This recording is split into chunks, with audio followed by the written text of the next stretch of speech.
السلام عليكم ورحمة الله وبركاته. أعوذ بالله من الشيطان الرجيم. بسم الله الرحمن الرحيم. واضرب لهم مثلا أصحاب القرية إذ جاءها المرسلون. صدق الله العظيم. ആദ്യത്തെ മുബീൻ തൗഹീദും റിസാലത്തുമൊക്കെ വളരെ കൃത്യമായി സത്യം ചെയ്ത് ഊട്ടി ഉറപ്പിച്ചതിന് ശേഷം അതിന് വിമുഖത കാണിക്കുന്ന, മാറി നിൽക്കുന്ന, അവഹേളിക്കുകയും പരിഹസിക്കുകയും ചെയ്യുന്ന ആളുകൾക്ക് അവരുടെ അഹങ്കാരത്തിൽ നിന്ന് പിന്മാറാനുള്ള മുൻകാല ഗ്രാമവാസികൾക്ക് സംഭവിച്ച ഒരു കാര്യം പറഞ്ഞു കൊടുക്കാനാണ് രണ്ടാം മുബീൻ മുതൽ അല്ലാഹു തആല ഈ ആയത്തിലൂടെ ഹബീബായ സല്ലല്ലാഹു അലൈഹി വസല്ലമയോട് ആവശ്യപ്പെടുന്നത്. അള്ളാഹിനെ കുറിച്ച് പറയുമ്പോൾ, ആഖിറത്തിനെ കുറിച്ച് പറയുമ്പോൾ മുഖം തിരിച്ചു പോകുന്ന അബൂജഹലും കൂട്ടരും, ഇങ്ങനെ കളിയാക്കിയിരുന്ന അള്ളാഹിന്റെ ആളുകളെ അവഹേളിച്ചിരുന്ന ആളുകൾക്ക് മുൻകാലത്ത് സംഭവിച്ചിട്ടുള്ള വലിയ നാശം അത് അവരോട് ഉണർത്തിക്കൊടുക്കാനാണ് ഈ ആയത്തിലൂടെ അള്ളാഹു പറയുന്നത്. വദ്രിബ് ലഹും, അവർക്ക് അങ്ങ് ഉദാഹരിക്കുക, അവർക്കങ്ങ് പറഞ്ഞു കൊടുക്കുക. മസലൻ, ഒരു സംഭവത്തെ, ഉദാഹരണത്തെ. അസ്ഹാബൽ ഖറിയ, ഗ്രാമവാസികൾക്ക് സംഭവിച്ചിട്ടുള്ള കാര്യത്തെ അവരുടെ മുമ്പിൽ ഉദാഹരണമായി കാണിച്ചു കൊടുക്കുക, പറഞ്ഞു കൊടുക്കുക.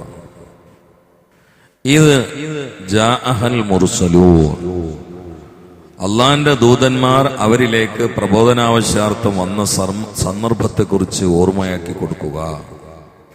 ഈ പട്ടണം ഏതാണ് എന്ന കാര്യത്തിൽ വ്യത്യസ്ത അഭിപ്രായങ്ങളുണ്ട്. സിറിയന്റെ തെക്ക് ഭാഗത്തുള്ള മലകളാൽ ചുറ്റപ്പെട്ട 13 മൈലുകൾ വിസ്തീർണതയുള്ള ഏകദേശം 5 ലക്ഷത്തോളം ആളുകൾ താമസിച്ചിരുന്ന അന്താക്കിയ എന്ന് പറയുന്ന പട്ടണമാണ് എന്നാണ് പ്രബലമായ ഒരു അഭിപ്രായം. അവർ മുഴുവനും ബിംബാരാധകരും അള്ളാഹിനെ തള്ളുന്ന ആളുകളുമായിരുന്നു. അവരിലേക്ക് ഈസാ അലൈഹിസ്സലാം തന്റെ അനുയായികളിൽ പ്രഗത്ഭരായ യോഹന്നാനെയും യൂനുസ് എന്ന 2 മഹാന്മാരെ പ്രബോധകരായി പറഞ്ഞു വിട്ടു. നമ്മൾ യോഹന്നാൻ സുവിശേഷം, മാർക്കോസ് സുവിശേഷം എന്നൊക്കെ പറയാറില്ലേ? ഇതൊക്കെ വലിയ വലിയ മഹാന്മാരാണ്. ഇപ്പൊ ക്രിസ്ത്യാനികൾ പറയുന്നോണ്ട് അവർ ചെറുതാവില്ലല്ലോ. എബ്രഹാം എന്ന് ജൂതന്മാർ പറഞ്ഞുകൊണ്ട് നമുക്ക് അലൈഹിസ്സലാം എന്ന് പറയാതിരിക്കാൻ പറ്റുമോ? ഇബ്രാഹിം നബിയെ കുറിച്ചല്ല പറയണേ. യേശു ക്രിസ്തു എന്ന് ക്രിസ്ത്യാനികൾ പറഞ്ഞുകൊണ്ട് ഇപ്പൊ നമുക്ക് പേര് യഥാർത്ഥത്തിൽ കേട്ട അലൈഹിസ്സലാം എന്ന് പറയാതിരിക്കാൻ കഴിയില്ലല്ലോ. ഇതുപോലെയാണ് യോഹന്നാൻ, വലിയ മഹാനായിരുന്നു, ഈസാ അലൈഹി ഇസ്ലാമിന്റെ ഖലീഫയായിരുന്നു. അപ്പൊ അവരെയും ആ കൂട്ടത്തിൽപ്പെട്ട മാർക്കോസ്, ഇങ്ങനെ 1-2 ആളുകളെ പറഞ്ഞയച്ചു. ഒരാളും അള്ളാഹിൽ അംഗീകരിക്കുകയോ വിശ്വസിക്കുകയോ ചെയ്യാത്ത എല്ലാവരും കാഫര്യങ്ങളും ബിംബാരാധകരമായ വിഭാഗത്തിലേക്ക് പറഞ്ഞയച്ചു. ഇവരെ നേരെ പോയ സമയത്ത് തന്നെ ഹബീബുൻ നജ്ജാർ എന്ന് പറയുന്ന ഒരാളെ കണ്ടുമുട്ടി. അയാള് ബിംബത്തിന് വിറ്റ് ജീവിക്കുന്ന ആളാണ്. ബിംബ നിർമ്മാതാവാണ്. അങ്ങാടി കൊണ്ടുപോയിട്ട് വിറ്റ് വിൽക്കുന്ന, ദൈവത്തിന് വിറ്റ് വിൽക്കുന്ന ആളാണ്. അപ്പൊ അദ്ദേഹത്തിനെ കണ്ടിട്ട് കാര്യങ്ങളൊക്കെ പറഞ്ഞു കൊടുത്തു. നിങ്ങളീ കാണുന്നൊന്നും ദൈവമല്ല, ആകാശഭൂമികളെ സൃഷ്ടിച്ചൊരു ദൈവമുണ്ട്, അതാണ് യഥാർത്ഥത്തിൽ ആരാധ്യൻ. അവൻ അംഗീകരിച്ചിട്ടില്ലെങ്കിൽ മരിച്ചുപോലെ കിട്ടുന്ന അപകടങ്ങളൊക്കെ പറഞ്ഞു കൊടുത്തപ്പോ ഇയാള് ചോദിച്ചു, നിങ്ങൾ ഈ പറഞ്ഞതിന് എന്തെങ്കിലും തെളിവുണ്ടോന്ന് ചോദിച്ചു. എന്താ വേണ്ടിയെന്ന് വെച്ചു. ഒരു മോനുണ്ട്, കുഴഞ്ഞെടുക്കണം, കുറെ കാലമായിട്ട് എണീറ്റ് നടക്കാറില്ല. നിങ്ങൾക്ക് അങ്ങനെ ഒരു ദൈവം അപ്പുണ്ടെങ്കിൽ ആ ദൈവത്തിന്റെ സഹായം കൊണ്ട് ആ എണീക്കാത്ത മോനൊന്ന് എണീപ്പിക്കുമെന്ന് വെച്ചു. അതിനെന്താ, ഞങ്ങളെ വിചാരാണ്. കാരണം അള്ളാഹു തആല മോചിതത്ത് കൊടുക്കുമല്ലോ. ഇവരവിടെ പോയിട്ട് അള്ളാഹിനോട് നന്നായിട്ട് ദ്വാരുന്നു. അനങ്ങാതെ കിടക്കുന്ന ഈ കുട്ടി എണീറ്റു. അയാളുടനെ അശ്ഹദു അല്ലാ ഇലാഹ ഇല്ലല്ലാഹ് വ അശ്ഹദു അന്ന ഈസാ റസൂലുള്ളാഹ്. ഇതാ ഗ്രാമത്തിൽ അങ്ങോട്ട് വ്യാപിച്ചു ഈ വാർത്ത. പിന്നെ ഇവര് ദ്വാരുന്നിട്ട് വലിയ വലിയ അത്ഭുതങ്ങൾ ആ ഗ്രാമത്തിൽ ഉണ്ടാവുക. അന്നത്തെ രാജാവിന്റെ ചവിട്ടിലെത്തി. രാജാവ് കൊട്ടാരത്തിലേക്ക് വിളിപ്പിച്ചപ്പോ ഒരു പറഞ്ഞു, ഞങ്ങളെ കൂട്ടുസഭയുള്ള ദൈവത്തിൽ നിന്ന്, ദൈവിക സഭയിലുള്ള അന്ധതയിൽ നിന്ന്, അനാചാരത്തിൽ നിന്ന്, അഹങ്കാരത്തിൽ നിന്ന് ഏകനായ യഥാർത്ഥ ദൈവത്തിലേക്ക് ക്ഷണിക്കുന്ന അവന്റെ ആളുകളാണ്. അതുകൊണ്ട് ഞങ്ങൾ അവനോട് എന്താവശ്യപ്പെട്ടാലും അവൻ അത്ഭുതങ്ങൾ കാണിച്ചു തരും. ഞങ്ങൾ അവന്റെ ആളുകളാണ് തെളിയിക്കാൻ. അതുകൊണ്ടാണ് ഇതൊക്കെ ഞങ്ങൾ ചെയ്തത്. അതുകൊണ്ട് നിങ്ങൾ ആ ഏകനായ ഇലാഹിലേക്ക് വരണം എന്ന് പറഞ്ഞപ്പോൾ വെച്ചു, ഞാനല്ലാത്തൊരു ഇലാ ഇവിടെ ഉണ്ടോന്ന് വെച്ചു രാജാവ്. ഉണ്ട്. നിന്നെ പടച്ചത് ആരാന്ന് വെച്ചു. മൻ ഔജദക്ക, നിന്നെ ഉണ്ടാക്കിയത് ആരാന്ന് വെച്ചു. ഈ പേതാൽ എന്നെ ഉണ്ടാക്കൂലല്ലോ, നിന്നെ ഉണ്ടാക്കിയത് ആരാണ്? അതാണ് യഥാർത്ഥ റബ്ബാണ്. ആൾക്ക് ദേഷ്യം പിടിച്ചപ്പോ അയാള് ഇവരെ കൊണ്ടുപോയിട്ട് ജയിലിലിടാൻ പറഞ്ഞു. ജയിലിലിട്ട് അടുത്ത ആയത്തിൽ അള്ളാഹു താല പറയുന്നത്, ഇത് ഈസാ അലൈഹി സ്വലാം അറിഞ്ഞപ്പോ മൂന്നാമത്തെ ഒരാളെ പറഞ്ഞേച്ചു. അതാണ് പറഞ്ഞത്, ഈ ജാൽ മുർസലൂൻ, ഇത് അർസൽനാ ഇലൈഹിം ഉസ്നൈനി, അവരിലേക്ക് രണ്ടാളെ നമ്മൾ അയച്ച സന്ദർഭത്തെ കുറിച്ച് ഓർക്കുക. ഇത് അർസൽന, നമ്മൾ അയച്ച സന്ദർഭത്തെ കുറിച്ച് ഓർക്കുക. ഇലൈഹിം, ആ ഗ്രാമവാസികളിലേക്ക്, ഇസ്നൈനി, രണ്ടാളുകളെ. ഫകദ്ദബൂഹുമ, ആ രണ്ടാളുകളെയും ഗ്രാമവാസികൾ കളവാക്കി. ഫകദ്ദബൂഹുമ, എന്നിട്ട് അല്ലാഹു പറയാ ഫഅസ്സസ്നാ ബിസാലിസിൻ, ഇങ്ങനെ മൂന്നാമത്തെ ഒരാളെ പറഞ്ഞയച്ചിട്ട് നമ്മൾ ഇസ്സത്താക്കി എന്ന് പറഞ്ഞാല്, ഈ രണ്ടാളുകൾ സത്യത്തിൽ സത്യാണ് പറഞ്ഞത്, പക്ഷെ ഹിക്മത്തിലായില്ല. ഉദൂ ഇലാ സബീൽ റബ്ബിക ബിൽ ഹിക്മത്തി വൽ മൗഇദത്തിൽ ഹസന എന്നാണ്. കാരണം ഏകനായ റബ്ബിനെ തിരിയാത്ത, അത് കേൾക്കാൻ താല്പര്യമില്ലാത്ത, അത് കേട്ടാൽ ദേഷ്യം പിടിക്കുന്ന ഒരു വിഭാഗത്തിന്റെ മുമ്പിൽ നേരെ പോയിട്ട് ഏകനായ പഠിച്ചവനെ ഒറ്റൽക്കാണ് പറഞ്ഞാൽ ആൾക്കാർ ഉൾക്കൊള്ളുക. അപ്പൊ അതൊരു എയിമിൽ കൊടുക്കേണ്ടിന്ന് അത് വരെ എടുത്ത് പാൽട്ട് വെച്ച്. അങ്ങനെയാണല്ലോ. അപ്പൊ നിങ്ങൾ നോക്കൂ, ഖുർആൻ തുടങ്ങണ എങ്ങനെ? ഇഖ്റ ബിസ്മി റബ്ബിക്കല്ലദീ ഖലഖ് എന്നാണ്. എന്താ ഇഖ്റ ബിസ്മില്ലാഹിൽ അഹദ് എന്ന് പറയാത്തത്? ഏകനായ റബ്ബിന്റെ നാമത്തിൽ വായിക്കുക എന്നല്ലേ പറയണ്ടേ? ഏകനായ റബ്ബിനെ പരിചയപ്പെടുത്താനല്ലേ ഖുർആനുള്ളത്? പക്ഷെ പറഞ്ഞ അങ്ങനെയല്ല, ഖാലിഖായ റബ്ബിന്റെ നാമത്തിൽ വായിക്കുക എന്നാണ്. കാരണം എന്താ? അന്നെങ്ങാനും ഏകനായ റബ്ബിന്റെ നാമത്തിൽ വായിക്കുക എന്ന് പറഞ്ഞാൽ വായിക്കുക ഒരാളെ കിട്ടൂല. കാരണം ഏകനായ റബ്ബിനെ പോലെ അംഗീകരിക്കൂല. നേരെ മറിച്ച് വാദത്തിന് പരസ്യമായിട്ടെങ്കിലും ഖാലിഖായ റബ്ബിനെ പോലെ അംഗീകരിക്കും. ആകാശം സൃഷ്ടിച്ച ആരാന്ന് വെച്ചാൽ ഒരു ലാത്താന്ന് പറയില്ല, ഉസ്സാന്ന് പറയില്ല, ഒരു അള്ളാന്നേ പറയുള്ളൂ. അപ്പൊ ഒരു ഖാലിഖായ അള്ളായെ പ്രത്യക്ഷത്തിൽ വാക്കിൽ അവർ അംഗീകരിക്കുന്നുണ്ട്. അപ്പൊ അവരും അംഗീകരിക്കുന്ന ഒരു ബേസ് വെച്ചിട്ടാണ് വായിക്കാൻ ആവശ്യപ്പെടുന്നത്. അങ്ങനെ വായിച്ചാൽ ഏകനായ അള്ളാഹിലെത്തും. അതിനാണ് ഹിക്മത്ത് എന്ന് പറയാം. ഇവർക്ക് അതുണ്ടായില്ല. ഇവര് പെട്ടെന്ന് വെച്ച് അടിച്ചാണ്ട് കൊടുത്ത് അതിലെല്ലാരും കൂടി പിടിച്ച് മളുക്കിയിട്ട് കൊണ്ടുപോയിട്ട് ജയിലിലിട്ട്.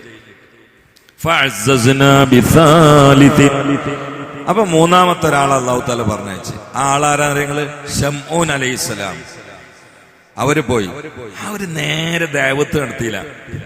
അവര് നാട്ടിൽ കയറി അവിടെ ഇങ്ങനെ ചുറ്റിപ്പറ്റി നിന്ന് എല്ലാരോടും ഫ്രണ്ട്ഷിപ്പ് സ്ഥാപിച്ച് ആൾക്കാരുടെ ഇടയിൽ നല്ല കാരുണ്യ പ്രവർത്തനത്തിലൊക്കെ ഏർപ്പെട്ട്. അപ്പൊ ആൾക്കാരൊക്കെ പറഞ്ഞു, നല്ല മനുഷ്യനല്ലേ, നല്ല മനുഷ്യനല്ലേ. ഈ ജയിലിൽ കൊണ്ടുപോയിട്ട് മൂപ്പര സുഹൃത്തുക്കളാന്നൊന്നും പറഞ്ഞില്ല. അങ്ങനെ ഇയാള് പിന്നെ രാജാവിനേറ്റ് ഫ്രണ്ട്ഷിപ്പ് ഉണ്ടാക്കാനുള്ള പരിപാടിയാണ്. ആളുകളൊക്കെ രാജാവിനോട് പറഞ്ഞ്, വേറെ ഒരു പുതുമുഖം വന്നിട്ടുണ്ട്, വിദേശി തന്നെയാണ്, അയാൾ നല്ല സ്വഭാവം, മറ്റാൾക്കാരെ മാതിരി ഒന്നല്ല. ഏത് അതിനേക്കാൾ അപ്പുറം അത് മറ്റാളുകളെ മാതിരി ഒന്നല്ല, നമ്മളെ നാടിനോട് ചേർന്ന് ഈ സംസ്കാരം ഉൾക്കൊണ്ട് ജീവിക്കുന്ന ആളാണ്, നല്ല സ്വഭാവമാണ്, എന്തോ സ്വഭാവം എന്നൊക്കെ പറഞ്ഞു. അപ്പൊ രാജാവ് പറഞ്ഞ്, എനിക്ക് നിങ്ങളൊന്ന് കൊണ്ടുവരും, ഞാനൊന്ന് പരിചയപ്പെട്ട്. അവ രാജാവ് കൊട്ടാരത്തിൽ വിളിച്ചു. ഇയാള് കൊട്ടാരത്തിൽ കയറി രാജാവിന് സ്വന്തം ആളായി. അങ്ങനെ ഒരു ദിവസം ഇയാൾ ചോദിക്കാണ്, പിന്നെ നിങ്ങൾ ഇവിടെ രണ്ടാൾക്കാരെ ജയിലിലിട്ടെന്നൊക്കെ പറഞ്ഞിട്ട് ആരാണ് അവരെന്ന് ചോദിച്ചു. ആരാണ്? സ്വന്തം സുഹൃത്തുക്കളെ കുറിച്ചായി ചോദിക്കണ്ടായി. ആരാണ് അവര്? എന്താ അവര് പറഞ്ഞിറക്കുന്നത്? അല്ല, ഓല് വേറൊരു പടച്ചാനൊക്കെ പറഞ്ഞപ്പോ ഞാൻ കൊണ്ടുപോയി ജയിലിലിട്ടാണ്, നല്ല മളിക്കും ചെയ്തിരിക്കുന്നത്. ഒന്ന് കാണട്ടെ, ഞാനൊന്ന് തർക്കിച്ചോകട്ടെ. പോലെ നമ്മൾ ഇതീ കോല കിട്ടിയാൽ നമുക്ക് കഴിച്ചതല്ലോ. ഏത് അവരുതേക്ക് മുപ്പരെ കൊണ്ടാലാണ് ഇവരുടെ ലക്ഷ്യം. പറഞ്ഞതാണ്, ഞാനൊന്ന് തർക്കിച്ചിട്ട് നമ്മളെ സംസ്കാരത്ത് കോല കൊണ്ടുവരാൻ നോക്കാം, ഒന്ന് തുറന്നെരിയും തറഞ്ഞു. അങ്ങനെ ശമൂൻ അവരെ കാണാൻ പോയി. മൂന്നാളും ഒന്ന് തന്നെയാണ്. ശമൂൻ പറഞ്ഞു, നിങ്ങൾ എന്ത് പണിയെ ചെയ്ത്? നിങ്ങൾക്ക് ഞാൻ ഒരു ഉദാഹരണം പറഞ്ഞു, അതാണ് നിങ്ങൾ ചെയ്തതെന്ന് പറഞ്ഞു. തീരെ പ്രസവിക്കാത്തൊരു പെണ്ണിന് ഗർഭമുണ്ടായി. ആ പെണ്ണിന് കുട്ടിയുണ്ടായി. കുട്ടിയുണ്ടായ സന്തോഷത്തിൽ കുട്ടിയെ വളരാൻ വേണ്ടി നിങ്ങൾ തുടക്കത്തിൽ തന്നെ ആ പെണ്ണ് കുട്ടി കണ്ട് ഇറച്ചും പത്തിനും കൊടുത്താൽ എങ്ങനെ ഉണ്ടാവും? അതാണ് ഇപ്പൊ നിങ്ങൾ ചെയ്തതെന്ന് പറഞ്ഞു. നിങ്ങളിങ്ങനെ തൗഹീദിന്റെ ആവേശം മൂത്തിട്ട് ഇവരൊക്കെ കൂടി നരകത്തിന് രക്ഷപ്പെടുത്താൻ വേണ്ടിയിട്ട് ഒറ്റടിക്കാണ്ട് പറഞ്ഞേ ശരിയായില്ല. പത്തിരിയൊക്കെ കൊടുക്കണം കുട്ടിക്ക്, അതിന്റെ സമയത്തെ കൊടുക്കാൻ പാടുള്ളൂ. ആദ്യം കൊടുക്കേണ്ടത് പത്തിരി അല്ലായിരുന്നു. അങ്ങനെ ആ പെണ്ണ് ചെയ്തൊരു അബദ്ധമാണ് ഇപ്പൊ നിങ്ങൾ ചെയ്തത്, അതുകൊണ്ടാണ് നാട്ടുകാരങ്ങ് കിട്ടായിരുന്നത്. ഇനി ഞാൻ പണിയെടുക്കാം, ഞാൻ എങ്ങനെങ്കിലും നിങ്ങളൊന്ന് കൊട്ടാരത്തേക്ക് എത്തിക്കാൻ നോക്കും. അപ്പൊ എന്റെ ആളുകളാണ് നിങ്ങൾ എന്നുള്ള അവിടെ തോന്നാൻ പാടില്ല. ഞാൻ നിങ്ങളേറ്റ് എതിർത്ത് തർക്കിക്കും. അപ്പൊ എന്റെ ചോദ്യത്തിന് നിങ്ങൾ മറുപടി പറയണം എന്നൊക്കെ പറഞ്ഞ് സെറ്റാക്കിയിട്ട് പോകുന്നു. ഇതൊന്നും രാജാവ് അറിയില്ല. രാജാവിനോട് പറഞ്ഞേ, ഞാൻ ഓലേറ്റ് കുറെ സംസാരിച്ചു, ഇങ്ങനെ വരാൻ സാധ്യത ഉണ്ട്, നിങ്ങളെ മുമ്പ് നിന്ന് സംസാരിക്കണമെന്ന് പറഞ്ഞു. ആ രാജാവ് പറഞ്ഞു ആയിക്കോട്ടെ. വലിയ സന്തോഷത്തിലായി രാജാവ്. അങ്ങനെ ദിവസം വെച്ചു ഓല രണ്ടാളും കൊടുന്നു. അപ്പൊ ശമ്മൂൻ ചോദിച്ചു, നിങ്ങൾ എന്താ വാദിക്കണെന്ന് വെച്ച്. ഈ മൂപ്പര് വാദിക്കണേലും ഓലും വാദിക്കണേ, എന്താ വാദിക്കണ വെച്ചു. ഞങ്ങൾ ഏകനായ അള്ളാഹിനെ കുറിച്ച് പറയുന്ന ആളുകൾ. ഏകനായ അള്ളാഹുവോ? ആ, അങ്ങനെ ഒന്നുണ്ടോ? ശമ്മൂന് ഉണ്ട്. എന്താ അതിന് തെളിവ്? തെളിവ് എന്ന് പറഞ്ഞാൽ ആ ഏകനായ റബ്ബിനെ കാര്യങ്ങളൊക്കെ ചെയ്യാൻ പറ്റുള്ളൂ. ഇവിടെ ആരാധിക്കുന്ന ഒരു ആരാധ്യപാത്രത്തിനും ഒന്നും ചെയ്യാൻ പറ്റൂല. അങ്ങനെ എല്ലാം ചെയ്യാൻ പറ്റുന്ന ഒരു ഏകനായ ശക്തിയിലാണ് നിങ്ങൾ വിശ്വസിക്കുന്നത്. ആ, അതിനെന്താ തെളിവ്?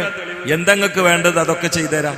അപ്പൊ രാജാവ് പറഞ്ഞു, അങ്ങനെ എന്നാ പിന്നെ ഇവിടെ രണ്ട് കണ്ണും കീറാത്ത, രണ്ട് കണ്ണുമില്ല, ആ സ്ഥലം കീറിയിട്ടില്ല, അങ്ങനത്തെ ഒരു മനുഷ്യനുണ്ട്. കുടുംബക്ക് അയാളെ കൊണ്ട് കുടുങ്ങിക്കണ്. അയാൾക്ക് ഇവര് വിശ്വസിക്കുന്ന ഏകനായ റബ്ബിനോട് ദ്വാരന്നിട്ട് കണ്ണുണ്ടായി കൊടുക്കാൻ പറ്റുമെന്ന് വെച്ചു. ഇവര് പറഞ്ഞു, എങ്ങുണ്ടായി കൊടുക്കാം, ഞങ്ങള് റബ്ബിനോട് ദ്വാരക്കാം. രണ്ട് കണ്ണും കയറാത്ത ഈ ഭാഗം മൂടി കിടക്കുന്ന ഒരാളെ കൊടുന്നു. ഇവരാണ്ട് ഇരുന്നിട്ട് ദ്വാരക്കാൻ തുടങ്ങി. കൂട്ടത്തിൽ ശമ്മൂനും ദ്വാരക്കുണ്ട്, പക്ഷെ മറ്റൊരറിയില്ല. കാരണം ഇത് വിജയിക്കണല്ലോ. അപ്പൊ ശമ്മൂനും മനസ്സറിഞ്ഞിട്ട് ദ്വാരക്കുണ്ട്, പക്ഷെ ആരും ഇത് അറിയില്ല. അയാളും ദ്വാരക്കുണ്ട്. ഉടനെ തന്നെ ഈ മനുഷ്യന് രണ്ട് ഭാഗത്തും കീറി കണ്ണ് വന്നു. ഇത് രാജാവിന് ഭയങ്കര അത്ഭുതമായി. രാജാവ് പറഞ്ഞു, ഞങ്ങൾ ആരാധിക്കുന്ന ദൈവങ്ങൾക്കൊന്നും ഇങ്ങനെ ഒരു കഴിവില്ലല്ലോ. കാഴ്ച കൊടുക്കൂലെന്ന് മാത്രമല്ല, സ്വന്തം കാണൂല. രാജാവ് വെച്ച് എന്നപ്പൊ ഒരു 7 ദിവസം മുമ്പ് മരിച്ച ഒരു കുട്ടിയുണ്ട്. ആ മാതാപിതാക്കൾ കരഞ്ഞ് തളർന്നിക്കണം. കാരണം കുടുംബത്തിലാകെ കൺമണിയാണ്. നിങ്ങൾക്ക് അങ്ങനെ റബ്ബിൽ വിശ്വാസമുണ്ട്, ആ റബ്ബ് മരിച്ചവരെ ജീവിപ്പിക്കുന്നൊക്കെ നിങ്ങൾ പറഞ്ഞ്, എന്നാ ഞങ്ങളൊന്ന് ജീവിപ്പിച്ച് കാണിച്ചു തരുമോ, നിങ്ങൾ പടച്ചവനോട് പറഞ്ഞിട്ടെന്ന് വെച്ച്. പറഞ്ഞു, ഏത് മരിച്ചവരെ ജീവിപ്പിക്കുന്ന ആളെടുത്താ വന്നിക്കണ്. ഈസാ അലൈഹി ഇസ്ലാമിനെ മസ്ജിദുണ്ടായിരുന്നു, ഞങ്ങൾ ശരിയാക്കി തരാറുണ്ട്. 7 ദിവസം മുമ്പ് മരിച്ചുപോയ ചെറുപ്പക്കാരന്റെ അടുത്ത് പോയി ആളെ പുറത്തെടുത്ത് അവിടെ ഇരുന്നിട്ട് 3 ആളും കൂടി ദ്വാരുന്നു. ശമ്മൂൻ ദ്വാരക്കണ ആരും അറിയില്ല, ഇവര് പരസ്യമായിട്ട് ദ്വാരുന്നു. ഈ മയ്യത്ത് കൊണ്ട് എണീച്ചു. മയ്യത്ത് എണീച്ചിട്ട് പറഞ്ഞു, നിങ്ങൾ ഈസാ നബിന്റെ ആൾക്കാരല്ലേ? അശ്ഹദു അല്ലാ ഇലാഹ ഇല്ലല്ലാഹ് വ അശ്ഹദു അന്ന ഈസാ റസൂൽ. രാജാവ് അങ്ങോട്ട് വിറക്കാൻ തുടങ്ങി. രാജാവും ആ ലെവലിൽ മുസ്ലിമായി. പക്ഷെ പിന്നീട് അയാൾ അതിന് പോയി എന്നൊക്കെ മഹാന്മാർ ചരിത്രത്തിൽ പറയുന്നുണ്ട്. അങ്ങനെ ആ ഗ്രാമവാസികളിൽ ഭൂരിഭാഗം ആളുകളും വരെ കൈ കെട്ടിയിട്ട് ഇങ്ങനെ പോകുന്ന സമയത്ത് കുറെ ആളുകൾ പറഞ്ഞു, ഇതിവിടെ നടക്കൂല, എന്ത് അത്ഭുതം കാണിച്ചിട്ടും കാര്യമില്ല, ഈ ആദ്യം ബെടുവായുധങ്ങളൊന്നും നാട്ടിൽ ജീവിക്കാൻ പറ്റില്ല എന്നിട്ട് അവർ അതിശക്തമായി നേരിട്ടു. ഹബീബുൻ നജാർ എന്ന അവരുടെ കൂടെ കൂടിയ ആദ്യത്തെ മനുഷ്യന് നേരിടേണ്ടി വന്ന അതികഠിന കഠോരമായ മർദ്ദന, തണ്ടന, താടന, പീഡന, പ്രതിസന്ധി, പ്രയാസങ്ങൾ ഇഞ്ചിഞ്ചായി കൊന്നതാണ് ഇൻഷാ അല്ലാഹ് അടുത്ത ആയത്തിലൂടെ പറയുന്നത്. നാളെ നമുക്ക് പറയണം. അല്ലാഹു തൗഫീഖ് ചെയ്യട്ടെ. ഇന്ന് ആ ചരിത്രം തുടങ്ങി വെച്ചാണ്. അല്ലാഹു തൗഫീഖ് ചെയ്യട്ടെ. നമ്മൾ റഷീദ് സാഹിബിന്റെ അദ്ദേഹത്തിന്റെ ഉമ്മ മരിച്ച 4ാമത്തെ ആണ്ടാണ്. വാപ്പ മരിച്ചിട്ട് 10 കൊല്ലായി അല്ലേ? നേരെ തിരിച്ച, ഉമ്മ മരിച്ചിട്ട് 10 കൊല്ലായി, വാപ്പ മരിച്ചിട്ട് 4 കൊല്ലായി. അപ്പൊ അദ്ദേഹം ചീരണിയൊക്കെ കൊടുത്തിട്ടുണ്ട്. നമുക്ക് വളരെ പ്രിയപ്പെട്ട ആളാണ്. പ്രിയപ്പെട്ട ആൾ എന്ന് പറഞ്ഞാൽ ഈ ദഅവത്തിൽ എല്ലാ ദിവസവും ഒരു ദിവസം പോലും മിസ്സാവാതെ ക്ലാസ്സിന് പങ്കെടുക്കുന്ന ആളാണ്. അത് തന്നെയാണ് സന്തോഷം, വേറെന്താ. അല്ലാഹു തആല ഈ ക്ലാസ്സിൽ അദ്ദേഹം എത്ര ദിവസങ്ങളിലാണോ പങ്കെടുത്ത് അതൊക്കെ അവരുടെ ഉമ്മാക്ക് അതിന്റെ സവാബ് അല്ലാഹു തആല എത്തിച്ചു കൊടുക്കട്ടെ. ഇന്ന് കൊണ്ടുവന്ന ചായ ചീരണിയുടെ പ്രതിഫലം ബാപ്പക്കും ഉമ്മക്കും എല്ലാവർക്കും അല്ലാഹു തആല എത്തിച്ചു കൊടുക്കട്ടെ. അവരുടെ ഖബർ അല്ലാഹു കണ്ണെത്താ ദൂരത്തേക്ക് വിശാലമാക്കട്ടെ. ഒരു കാര്യം കൂടി നിങ്ങളോട് പറയാണ്ട്, എന്താ വെച്ചാല് നമ്മളെ ഈ മജ്ലിസ് ഒരു പിരിവിന് ഉപയോഗപ്പെടുത്താറില്ല, പരമാവധി വഴിയല്ല. അപ്പൊ റമദാൻ കഴിഞ്ഞതിന് ശേഷം 1.5 മാസം കഴിഞ്ഞാൽ ഇതുവരെ പിരിച്ചിട്ടില്ല. പക്ഷെ ഇന്ന് നമ്മളെ മുഅദ്ദിനുണ്ടല്ലോ, നിങ്ങൾ മുങ്ങിയില്ല എന്നോട് പറഞ്ഞാണ്ട്. അവിടെ ഉണ്ടോ? ശരി. അപ്പൊ സദർ എന്നോട് വിളിച്ചു പറഞ്ഞു, നമ്മളെ മദ്രസയിൽ ഒരു തങ്ങളുട്ടിണ്ട്, മുഅല്ലിമായിട്ട് ഒരു തങ്ങളുണ്ട്, വളരെ ഫക്കീറാണ്, ഒരു നിവൃത്തിയില്ല, വീടില്ല. നാളെ അദ്ദേഹം വീടിരിക്കുന്നുണ്ട്, സ്വന്തം വീടല്ല, വാടക വീടാണ്. ഇതാണ് അവസ്ഥ. അപ്പൊ സദർ എന്നോട് വിളിച്ചു പറഞ്ഞപ്പോ ഞാൻ ഒന്നും പറഞ്ഞില്ല, നമുക്ക് ക്ലാസ്സിൽ പറയാന്ന് പറഞ്ഞു. അപ്പോ നിങ്ങള് ബഹുമാനപ്പെട്ട അലിസ്ഥാന്റെ കയ്യില് അവരൊക്കെ മാലിന്യങ്ങൾ ഒറ്റ കെട്ടാല്ലേ നമ്മളാല് പുറത്ത്. അപ്പോ തമാശാക്കി കേട്ടോ. അപ്പൊ ആ തങ്ങളെ റസൂലുള്ളാന്റെ പേരക്കുട്ടിയല്ലേ സല്ലല്ലാഹു അലൈഹി വസല്ലം മനസ്സറിഞ്ഞിട്ട് നാളൊക്കെ കൊണ്ടുവരാൻ നിൽക്കൊന്നും വേണ്ട, അങ്ങനെ ഉള്ളത് മതി, 10 ഉറുപ്പ്യാണെങ്കിൽ 10 ഉറുപ്പ്യ എന്നെ കൊണ്ട് പറ്റുന്ന ചെറുത് ഞാൻ കൊടുക്കും, അതിലൊന്ന് കൂടാൻ പറ്റുന്നവരൊക്കെ അലിമൂലരെ കൈ കൊടുത്താൽ മതി. ഇല്ല നിങ്ങളൊന്നും കണ്ടു വരി, അത് ശരി അവിടെ തൂണുമ്പോ ചാരി പോയിക്കാം, അതൊന്നും ചെറിയ ഒരു പണി നിങ്ങൾ കൊടുക്കണല്ലോ. തങ്ങളൊരു കാര്യം പറഞ്ഞാൽ നമ്മൾ തട്ടണില്ല. അപ്പൊ അതുകൊണ്ട് എന്റെ കയ്യിൽ തന്നെ വാങ്ങാം. ആ തങ്ങളുട്ടിയാണല്ലോ, അപ്പൊ എല്ലാരും ഒന്ന് നല്ല റിട്ട് നമ്മളെ ആവശ്യത്തിനൊന്നല്ല, നല്ല നെയ്യത്ത് വെച്ചോളി, തിടുക്കം ബുദ്ധിമുട്ടൊക്കെ തീരാൻ. സ്വതക്കൊണ്ട് കഴിച്ചില്ല. ഇന്നലെ ഇപ്പൊ ഞാൻ വാതിന് മുമ്പ് ഒരാള് എന്നോട് പറയാണ്, ഒരല്ല സ്വതക്ക കൊടുക്കുന്ന ആൾ എന്നോട് പറയാം, എന്റെ സുഹൃത്ത് തന്നെയാണ്, പൈസ ഇങ്ങനെ അവിടുന്ന് ഇവിടുന്നൊക്കെ കിട്ടുന്നേന്ന് പറഞ്ഞു. സ്വതക്ക കൊടുത്താൽ കിട്ടേ, വേറെ മാർഗത്ത് കൂടി അള്ള തരൂ. അപ്പൊ ഉള്ളവരൊന്ന് ആ തങ്ങളെന്നെ തുടങ്ങിയത്. അൽഹംദുലില്ലാഹ് തങ്ങള് തുടങ്ങി. അൽഹംദുലില്ലാഹ് അള്ളാഹു കബൂലാക്കട്ടെ. ഉള്ളവര് മതിട്ടോ, പ്രയാസപ്പെട്ടിട്ട് ആരും തരരുത് കേട്ടോ. പ്രയാസപ്പെട്ടിട്ടും കടം വാങ്ങിയിട്ടൊന്നും ആരും തരരുത്. എന്താ കയ്യിലുള്ളത് അത് മതി, അതൊക്കെ തന്നെ നമ്മൾ അൽഹംദുലില്ലാഹ് അള്ളാഹു കബൂലാക്കട്ടെ. സല്ലല്ലാഹു അലാ മുഹമ്മദ് സല്ലല്ലാഹു അലൈഹി വസല്ലം സല്ലല്ലാഹു അലാ മുഹമ്മദ് സല്ലല്ലാഹു അലൈഹി വസല്ലം സല്ലല്ലാഹു അലാ മുഹമ്മദ് സല്ലല്ലാഹു അലൈഹി വസല്ലം സല്ലല്ലാഹു അലാ മുഹമ്മദ് സല്ലല്ലാഹു അലൈഹി വസല്ലം സല്ലല്ലാഹു അലാ മുഹമ്മദ് സല്ലല്ലാഹു അലൈഹി വസല്ലം സല്ലല്ലാഹു അലാ മുഹമ്മദ് സല്ലല്ലാഹു അലൈഹി വസല്ലം സല്ലല്ലാഹു അലാ മുഹമ്മദ് സല്ലല്ലാഹു അലൈഹി വസല്ലം സല്ലല്ലാഹു അലാ മുഹമ്മദ് സല്ലല്ലാഹു അലൈഹി വസല്ലം. അൽഹംദുലില്ലാഹി റബ്ബിൽ ആലമീൻ. അല്ലാഹുമ്മ സ്വല്ലി അലാ സയ്യിദിനാ മുഹമ്മദിൻ വഅലാ ആലി സയ്യിദിനാ മൗലാനാ മുഹമ്മദ്. പർസാനെ റഷീഖാന്റെ വാപ്പക്കും ഉമ്മക്കും മഗ്ഫിറത്ത് കൊടുക്കണേ അല്ലാഹ്, ഖബർ സന്തോഷമായി കൊടുക്കണേ അല്ലാഹ്. അഹ്ലു ബൈത്തിൽപ്പെട്ട ഒരു കണ്ണിയെ സഹായിക്കാൻ പറഞ്ഞപ്പോൾ ഉള്ളതറിഞ്ഞുകൊണ്ട് തരുന്ന എല്ലാവർക്കും ഹൈറും ബർക്കത്ത് ഏറ്റി കൊടുക്കണേ അല്ലാഹ്. എല്ലാവരുടെയും ഉദ്ദേശങ്ങൾ പൂർത്തിയായി കൊടുക്കണേ അല്ലാഹ്. പ്രയാസങ്ങൾ അകറ്റണേ അല്ലാഹ്, കടങ്ങൾ വീട്ടണേ അല്ലാഹ്, രോഗങ്ങൾ മാറ്റണേ അല്ലാഹ്. ആഫിയത്തുള്ള ദീർഘായുസ് കൊണ്ട് അനുഗ്രഹിക്കണേ അല്ലാഹ്. കച്ചവടത്തിൽ ഹൈറും ബർക്കത്തും നൽകണേ അല്ലാഹ്. എല്ലാ പ്രയാസങ്ങളും അകറ്റി കൊടുക്കണേ അല്ലാഹ്. പടച്ചോനെ മരുന്ന് പിടിക്കുന്ന ആൾക്കാരുണ്ട് രോഗത്തിന്, എല്ലാ രോഗവും മാറ്റി കൊടുക്കണേ അല്ലാഹ്. കുടുംബത്തിൽ പ്രയാസമുള്ള ആളുകളുണ്ട്, ഭാര്യമാർക്ക്, സ്വന്തക്കാർക്ക്, എല്ലാവരുടെയും പ്രയാസങ്ങൾ അകറ്റി കൊടുക്കണേ അല്ലാഹ്. വേദന കൊണ്ട് ഉറങ്ങാൻ കഴിയാത്ത ആളുകളുണ്ട്, നീ മാറ്റി കൊടുക്കണേ അല്ലാഹ്. രോഗങ്ങളൊക്കെ മാറ്റി കൊടുക്കണേ അല്ലാഹ്. തിടുക്കങ്ങളൊക്കെ തീർത്തു കൊടുക്കണേ അല്ലാഹ്. കടങ്ങളൊക്കെ വീട്ടി കൊടുക്കണേ അല്ലാഹ്. പെടുന്നതിന് മരിപ്പിക്കല്ലേ അല്ലാഹ്. ആഫിയത്തുള്ള ദീർഘായുസ് കൊണ്ട് അനുഗ്രഹിക്കണേ അല്ലാഹ്. അള്ളാഹുവെ അതൊക്കെ നിന്റെ ദീനിന് വേണ്ടി ആക്കി തരണേ അല്ലാഹ്. അള്ളാഹുവെ നാളെ ഞങ്ങൾ പോയി കിടക്കുന്ന ഖബർ മണ്ണറ മണിയറയാവാൻ ഇതൊക്കെ കാരണാക്കി തരണേ അല്ലാഹ്. ഹബീബിന്റെ ജിവാറിൽ സ്വർഗത്തിൽ ഞങ്ങൾക്ക് പാർപ്പിടം നൽകണേ അല്ലാഹ്. നരകത്തിൽ ഒരാളെയും ഞങ്ങളുടെ തലമുറയും പെടുത്തല്ലേ അല്ലാഹ്. അള്ളാഹുവെ ഹൈറും ബർക്കത്തും എല്ലാവർക്കും ഏറ്റി തരണേ അല്ലാഹ്. ഇനി വന്നിട്ട് പോക്കറ്റിൽ പൈസ ഇല്ലാത്തതുകൊണ്ട് തരാത്ത ആളുകൾക്കും തന്ന കൂലി കൊടുക്കണേ അല്ലാഹ്. അല്ലാഹുമ്മ അൻസുർ ഉമ്മത്ത സയ്യിദിനാ മുഹമ്മദ് وارحم أمة سيدنا محمد تجاوز عن أمة سيدنا محمد اجعلنا من خيار أمته ومن محبه واغفر لنا وللحجاج والعمال ولمن دفنوا حوالينا ولجميع المؤمنين والمؤمنات آمين برحمتك.